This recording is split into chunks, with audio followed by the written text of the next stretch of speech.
सुना था रमजान के इस पाक महीने में शैतान को 30 दिन के लिए कैद किया जाता है, लेकिन ये शैतान कहां से आजाद होकर आ गया। कराची में ईसा नगरी में गली नंबर 6 में मोहम्मद अनवर नामी एक शख्स ने मसीही बच्ची के साथ जिनसी जाती करने की कोशिश की। फिर वहां फायरिंग होती है और ईसा नगरी के 2 शख्स जो मसीही हैं वो जख्मी होते हैं, उनको हॉस्पिटल में मुंतकिल कर दिया जाता है और फिर उन्हीं के घर के 6 अफरादों को पुलिस उठाकर ले जाती है और उन पर जो है वो डंडा सर्विस करती है। ये है रियासत मदीना और मसीहियों के साथ तहफ़्फ़ुज़ का वादा। बाकी मजीद मैंने उस बच्ची का जो है वो बयान आगे लगा देता हूँ, उसको देखिएगा और लाजम इस वीडियो को शेयर कीजिएगा ताकि उस बहन को और उन घर वालों को और बच्ची को इंसाफ लाजम मिले और अपनी आवाज़ों को प्लीज़ लाजम बुलंद कीजिएगा।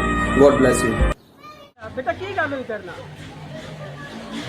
टीचर दे भरा सी ते ओ कहंदा पिया सी थल्ले आ। मैं थल्ले गई हां ते मैनू कहंदा कमरे च आ ते मैनू कहंदा किसे नूं भी ना दसी ते तू किसे नूं भी ना दसी ते मैं चिक्का मार रही सी हाँ ते मेरी शलवार ला छड़ी सी। अच्छा ते किदों को गई सा? मतलब आज दी गल है?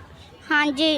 तो फिर किवें मतलब तो की जान किवें छुट्टी, किवें उन्हें तेनू छड्डिया सी? मैं चीक मारी सी ते उन्हें छोड़ छड़िया सी ते फिर मैं चीक मारदी बाहर गई हां ते सारे लोग कहंदे ने की होया बेटा। मैं क्या कहना एक भाई ने मेरे नाल इजाजत की घर में कम दी पीली हो के आई सा।